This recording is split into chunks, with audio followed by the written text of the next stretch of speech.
I'm Sherita Herring. I'm going to take you on a journey, on my life's journey. And I always use the metaphor of a bus when I'm thinking about my life, both personal and business.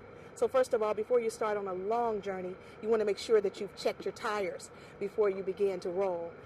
I'm the driver, and it's never-ending seats. The seats just continue to run into infinity. You let someone on, but one thing that I don't do is I never put anyone off. Come on and join me on my life's journey. Welcome to the Metro Bus of Sherita Herring. Now, before we go any further, I've got a few guides that kind of help me to dictate where people should be on my seat. Now, they're my guides. This is just a subliminal message of how you can treat your life. You know, we've got our driver's hat. Then we've got our seat number 1 through 5. Those are the love relationships in the family that you allow to sit on seat 1, 2 through seat 5. Now, these seat numbers will sometimes change on your guide. Then we have the seats 6 through 13. Those are those collaborations. When you're in business and you're working with someone to further your projects, you have business partners, you have your staff. Those are your collaborations, and you allow those to be on those seats that are a little closer to you, but right behind your family and your love relationships. Then seats 14 through 589. Now remember, your seats are never ending. They go back through infinity. These are just subliminal numbers, but you have your close friends, your current co-workers, and all those other people that you kind of want to be able to just kind of turn around and holler at on your bus. But then you've got seats 590 to 910. Now those are those ex-lovers where you haven't been able to quite mend those relationships. But again, you don't want to put them off your bus. And just those casual friendships, those people that you call now and then, send Christmas cards, you just kind of stay in touch with. And then those past co-workers, even those that probably you didn't quite get along with, they're still on your bus. Remember, you don't put anybody else off. This is a real important one. Seats 911 through infinity. That's those seats of the anger, hurt. That's where you have to find forgiveness and patience. So you're not putting anyone off your bus. Remember, you're the driver. You're the driver, no one else. So make sure that you wear your hat well. So come on in. I want to take you on a ride. You have to know when to lead, when to allow someone to lead you, and then sometimes just know when to be still. For instance, I had a relationship as far as growing up. And she had been my friend ever since we were 5 years old. The first 10 to 12 years of our life, she rode on seat number 1 right here so we could talk and laugh and play, and I could even whisper and she would hear me. But then after high school, I married, she went off to college, and so the seats changed on the bus. Sometimes life would dictate the change of the bus, and then sometimes you will actually move people on your bus. Just like that bus that just went by, that's someone else's life. So my husband, my 2 kids, in-laws, the child care providers, all of them ended up being on seat number 1, 5, 6, all of them. But then on her life bus, in the seat where I used to sit on her bus, now she has her college roommates, her college friends, professors, and all those other people that share the common interests that she shares. So understand that your life will also sometimes shift the seats without you having to do it yourself. But remember, you never want to put anyone off your bus.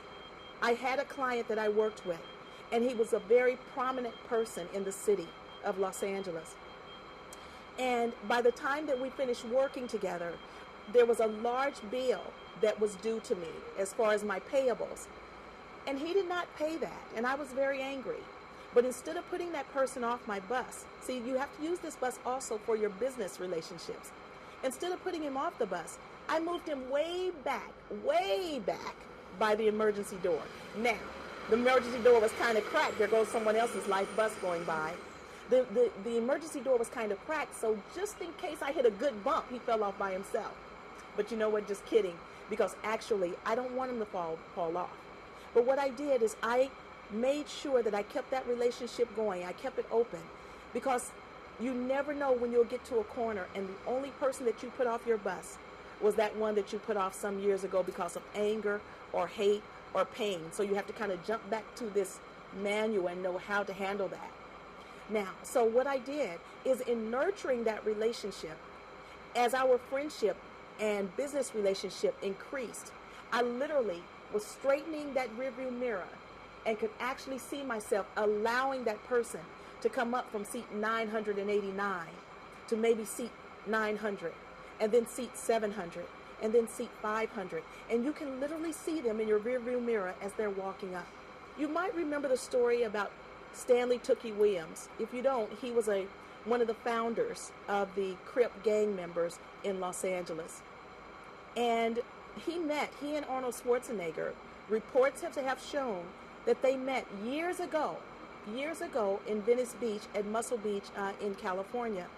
Now this is a perfect reason why you shouldn't put anyone off your bus.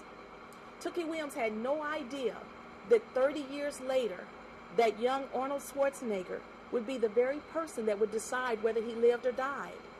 And so here Tookie Williams was executed in December 2005 because Arnold Schwarzenegger did not pardon him from the death penalty. So that's kind of taking it to the real extreme. But again, you never know when you're going to meet that person again. So don't put them off your bus. Just put them at the back of your bus. Remember when I told you that people will move around on your seats, or sometimes you move people around on your seats? These seats right up here, these are those people that are close to you. That's your spouse, your brother, your sister, your best friend, because you want them close so that when you're in that driver's seat, all you have to do is turn around and you can talk to them and you don't have to scream.